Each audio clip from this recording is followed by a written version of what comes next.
revisit that topic, but That I want to good. ask something about the speed of application.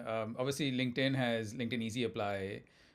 Do you, I guess, in kind of the companies you've been at and the roles you posted, do you usually enable that? Is that an option? Like, what is your Mhm. perspective on? I know different people have different opinions about it, but I'm curious to hear what Yeah, your thoughts are. I do enable it because I want it to be an easy experience for the applicant. I think I read a data point that if an application takes longer than 5 minutes to complete, the drop-off rate is alarmingly high.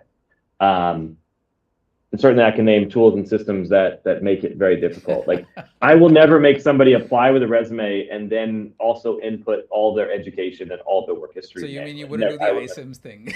never. Okay, yeah, I mean, you said it, but Hey, we yeah. can call So them out. so We're yeah, not yeah, like we're not endorsing yeah. anyone here, so it's We okay. have no allegiance now. None, none. So I think path of least resistance is why I do it. It doesn't actually show up any differently on my end if they did easy apply. What I will recommend to candidates is please, and this is for any platform that has the LinkedIn's version of easy apply. In the case of LinkedIn, just make sure you're using the correct resume. Make sure it's the most up to date because it is very easy for some of these platforms to just summarize your profile in a PDF form and send that, and it's actually not your resume. Yeah. Um, LinkedIn, you can upload it. You can upload a PDF and you can send it. And if you're ready to do that and it's what you want sent, do it. It doesn't show up any differently on my end. Indeed has a feature where a lot of people don't realize they're implying the attachment is actually their Indeed profile and it's not their resume.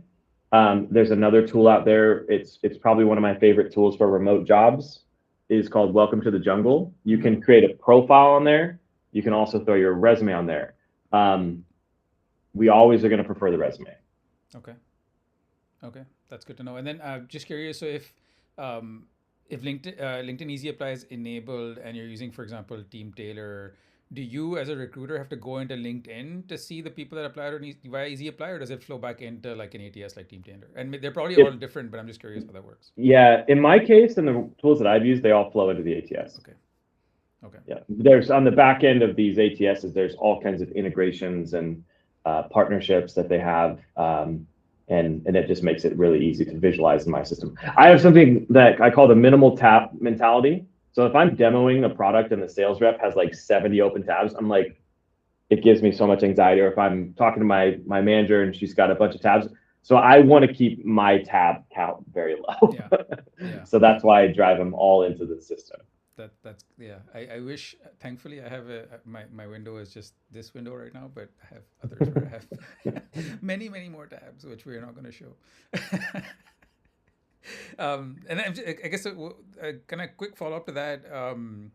Does it does Team Tailor then indicate that Hasnain applied via Easy Apply, or does it just say it came through LinkedIn? Like, is there a difference between me going to the job, like the career page, and applying through there, or via LinkedIn? In that, do you see it differently? Do you bucket them differently?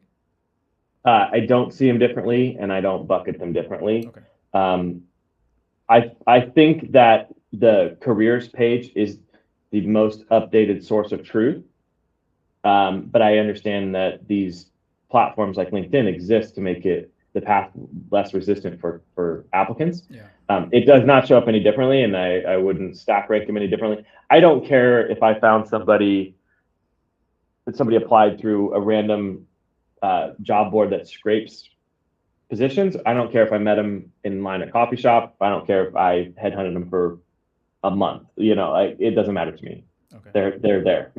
Okay. Okay. And then And I keep that information only to myself and the recruiting team. We don't share much of that data with the hiring team just because I want to keep it as unbiased as yeah, possible. yeah. And as long as you've identified a good candidate, it doesn't matter where they came from. I guess sounds like Precisely. yeah. Yeah.